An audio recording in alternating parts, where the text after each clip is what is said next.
Okay, so we've laid down our first panel. As we can see from the number on the top, this is panel number 1. We want to take the backing and peel that back. I'm going to bring it back about 6 or 8 inches. I've pre-peeled that so you can see there's already a crease there, but my goal is to get that so that I have just enough to be able to stick on that top wall. So we're going to use that as our starting point. I'm going to grab the mirror like this, and then we're going to now walk up to the wall and apply it in the top corner.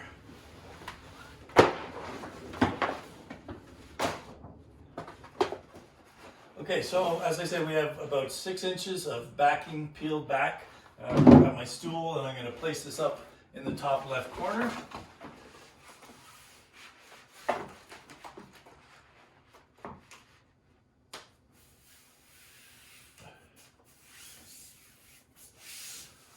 So it's not a problem. You can reposition it as many times as you feel necessary.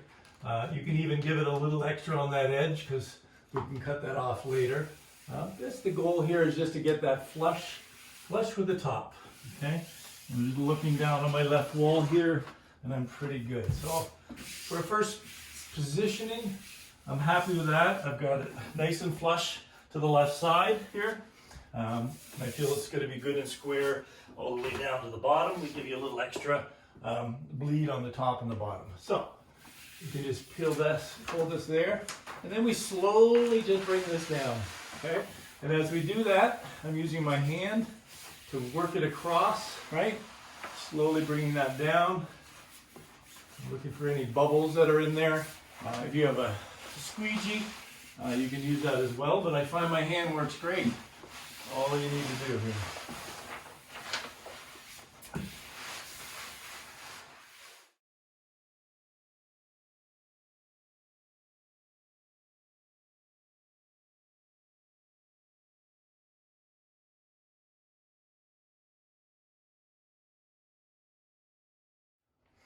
Okay, so as you can see, the first panel has been installed. We've trimmed around the air duct, and we have a speaker casing here that we've cut around as well. So we'll reinstall that afterwards, but first panel looks good. So we're going to grab our second panel and put that up. Okay, so we've laid out panel number 2. It's marked on the back on the backing paper. We're going to do the same thing we did with panel number 1. We're going to peel back a portion of that backing paper.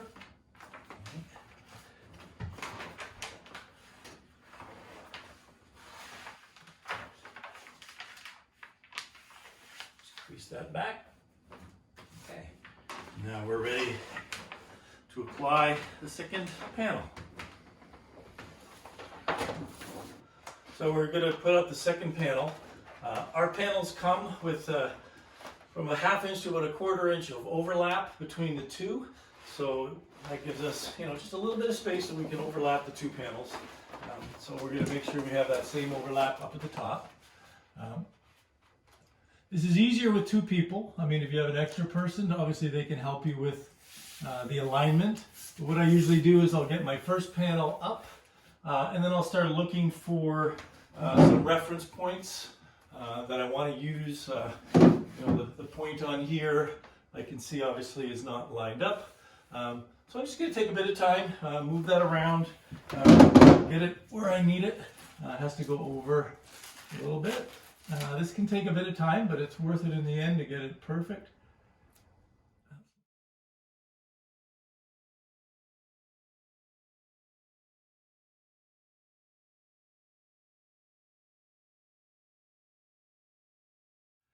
Okay, I just wanted to give you a closer overview of that seam. It's pretty hard to see. You get up really close. I can hardly find it now. Right here, there's a little bit of white overlap on that, which I can trim off, but so we're very good. We're really, really tight on that. That looks really nice. Okay, so we'll finish up the bottom of this mural. Remove the rest of that backing.